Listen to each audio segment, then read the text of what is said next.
So here's a second example of a one-sample hypothesis test. We have a researcher suspects that the prices of fast food are higher.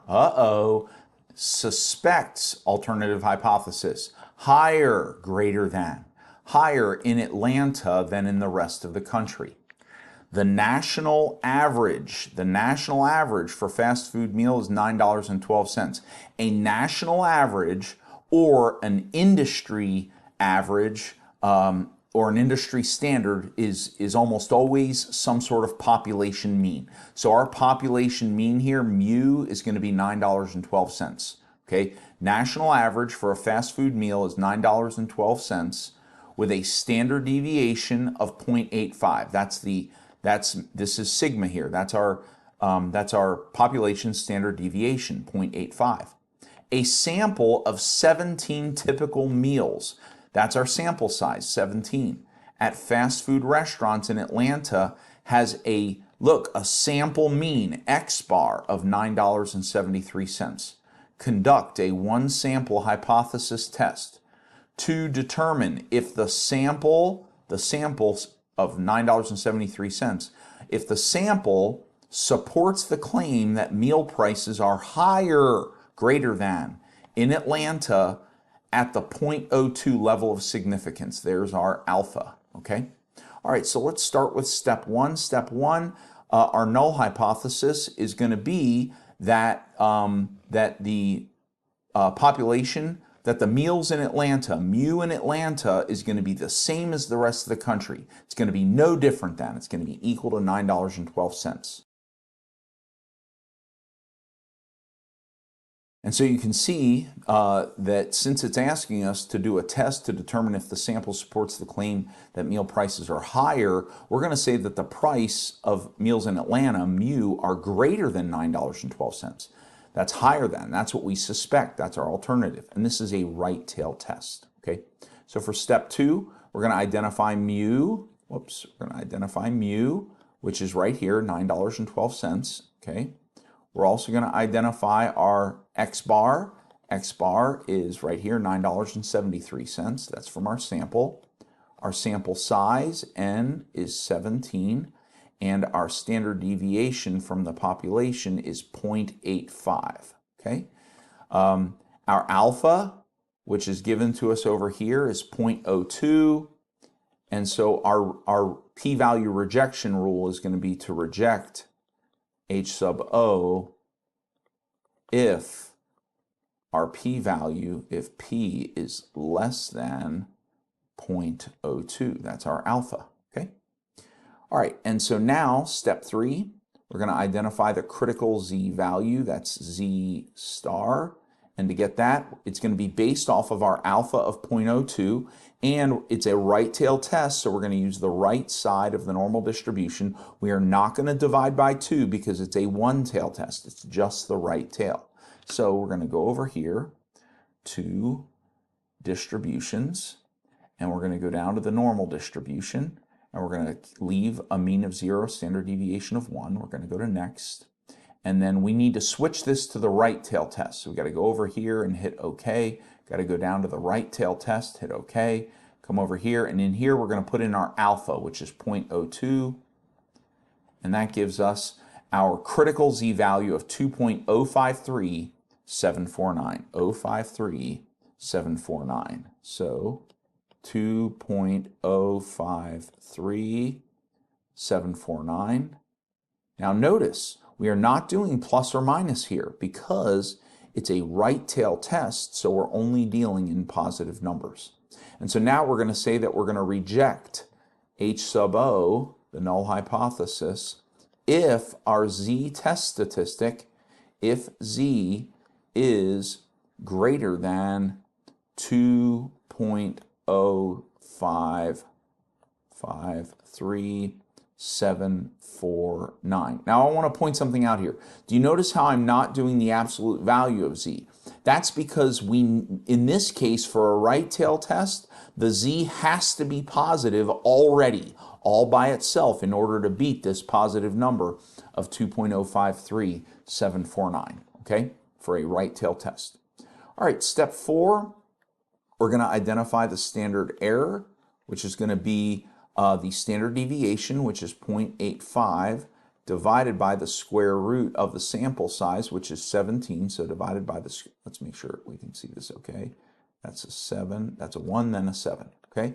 So we'll go back to the calculator, and we'll go to the calculator portion, and we'll say 0.85 divided by the square root of 17. And so our standard error is going to be 0.206155, 206,155. So 0.206155, okay? And our Z statistic, our test statistic, is going to be the sample mean, which is 973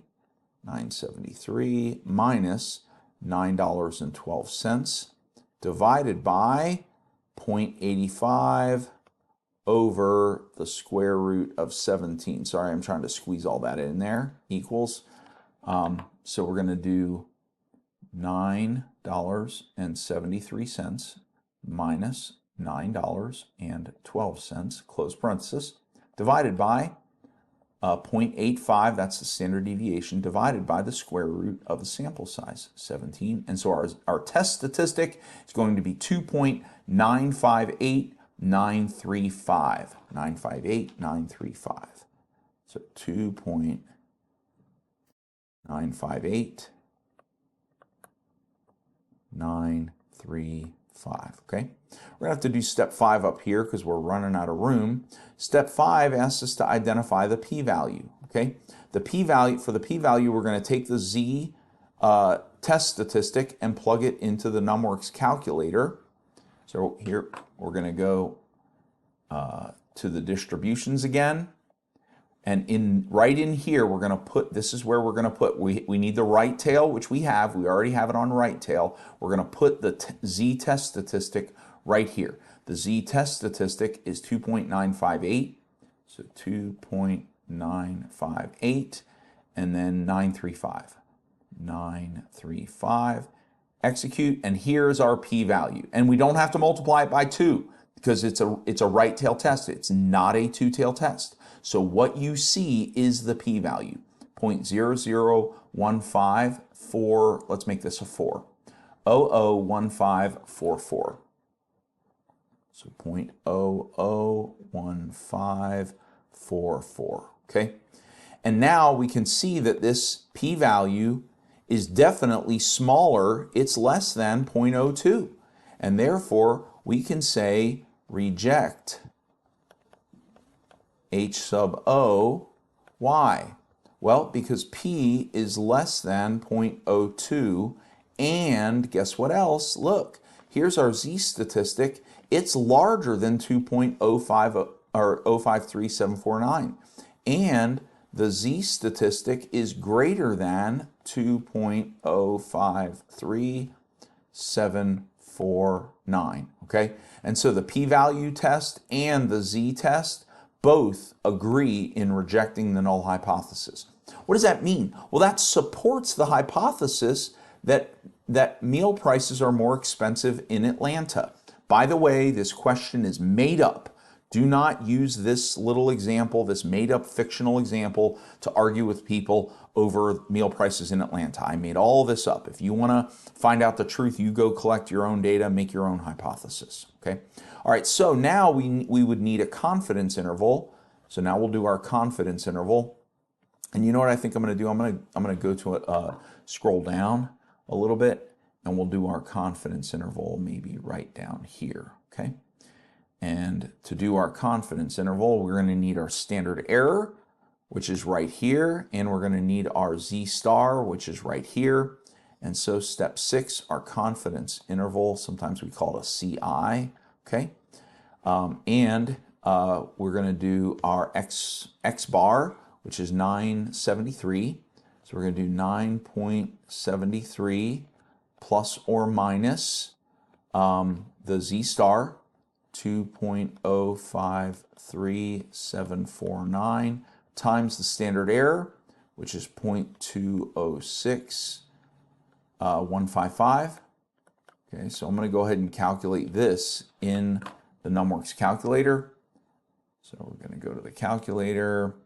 We'll get 2.053, 749 times standard error 0.206, 155, and we'll hit enter, and we get our margin of error is 0.423391.